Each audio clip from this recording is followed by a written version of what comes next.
Hello my friends and welcome back. Thank you very much for being with me again today. I'm so close to you today because I would like to read you something from the screen, and I instead of using my telephone, so from far away you will see my arms moving around, and I don't want that to happen. So it's a very interesting piece of news, and unbelievably it comes from the New York Times, and the title from today, and that is the June 19th, 2022. And this is the title: Russian forces tighten noose around important cities in Ukraine's east.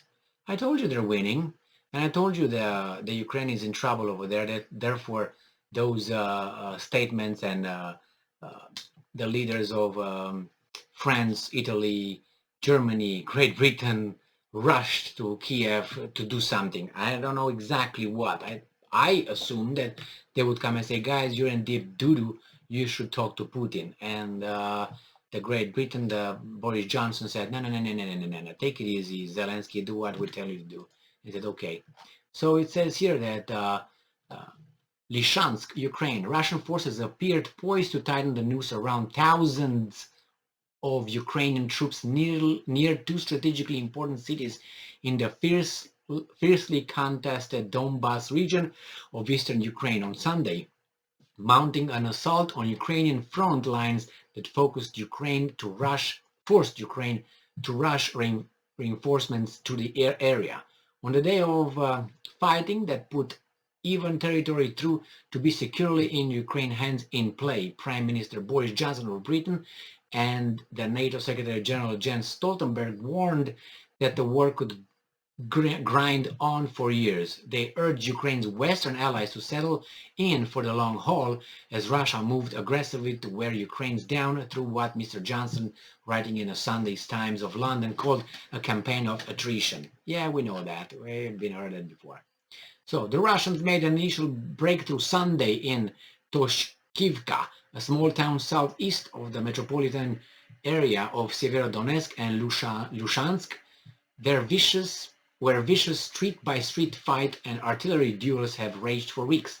Sergei Haidai, the regional military governor, acknowledged that the Russians had had success in the Toshkivka area, but said the occupiers suffered defeat after Ukrainian artillery went to Toshivka's defense. It was not clear who controlled Toshivka by nightfall Sunday, if Moscow's forces succeeded in eventually surrounding Severodonetsk and Lushansk. However, thousands of Ukrainian fighters defending the two cities could be stranded. So thousands of Ukrainian fighters defending the two cities could be stranded. That would deliver a hard-won military victory to the Kremlin and bring Russia's forces to a step closer to fulfill President Vladimir Putin's objective of seizing all of Ukraine's eastern Donbas region. The heavy fights in Severodonetsk are continuing, Mr. Haidai said. Phone communication, blah, blah, blah, we got that over there. Russian forces will likely be able to seize Severodonetsk in coming weeks, I would say days, but at the cost of concentrating most of their available forces in this small area, the Institute said it's in its last assessment. The Institute. Yeah. All right, let's go further here. Russian Defense Ministry said Russian soldiers and Moscow-backed separatists had also claimed control of Metolkin, just southeast of Severodonetsk. The Russian state news agency TASS said that many Ukrainian fighters had surrendered there, although it was not possible to verify their assertions independently. So they said thousands of Ukrainians, but that is, they said. So that's TASS. We'll find out.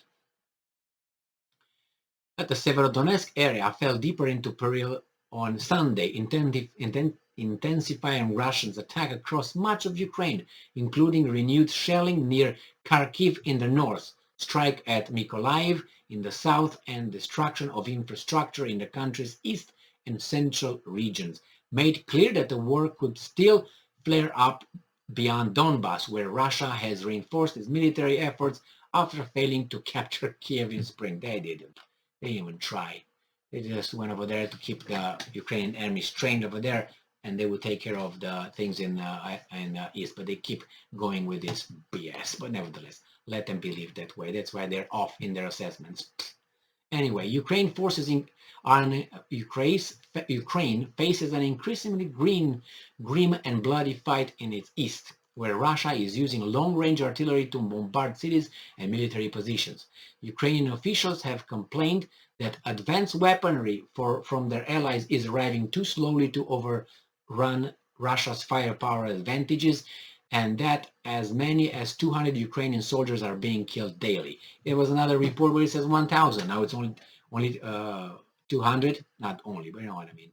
The slow-moving conflict in Donbass is sapping the morale of both sides, the British Defense Intelligence Agency said on Sunday.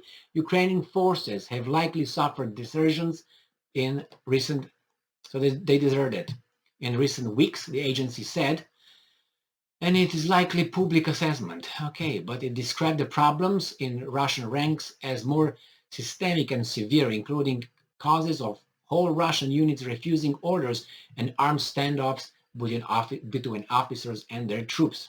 Morale problem in the Russian forces are likely so significant that they are limiting Russia's ability to achieve operational objectives, it said.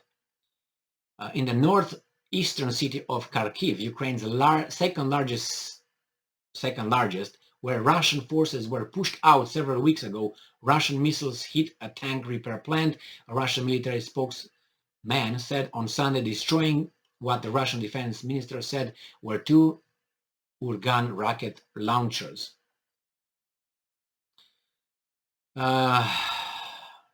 It says a guy here, Vadim Deniesko, an advisor to the Ukrainian Interior Minister, said on Sunday that Russia is trying to make Kharkiv a frontline city, describing the situation there as difficult. Russian strikes also targeted a gas processing plant near the eastern city of Izum, causing a large fire and destroying an oil depot in the central Dnipropetrovsk region, killing 1 person and wounding 11 others, Ukrainian officials said. In the port city of Mykolaiv, which remains in Ukrainian hands, Ukrainian officials said Russian missiles over the weekend had also destroyed businesses and infrastructure. 2 people were killed in the village of Helistionove in the same region in a separate strike on Sunday, an attack that caused a fire, regional officials said.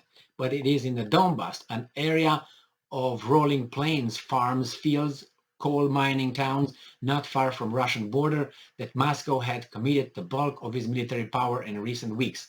The Severodonetsk pocket, as military officials call the area around Severodonetsk and Lushansk, is about 3/4 encircled by Russian forces, leaving only a slender gap to the west where Ukrainian troops come and go by village roads that are often shelled by Russia. Russian troops have been creeping forward to close the gap on Sunday in Torkivka, which has served as an important part of Ukraine's defensive wall. They appear to partly succeed, the Russians. Ukrainian artillery soon engaged them in intense fighting, Mr. Haidai said, and the outcome was unclear. Ukrainian battle tanks and several Grad multiple launch rocket systems were seen heading in the direction of the village on Sunday afternoon, smoke blowing from their chassis and threads churning up backcountry roads. If Russian forces succeed in breaking through the defensive lines, they will reduce Ukrainian troops' ability to maneuver in the Severodonetsk pocket.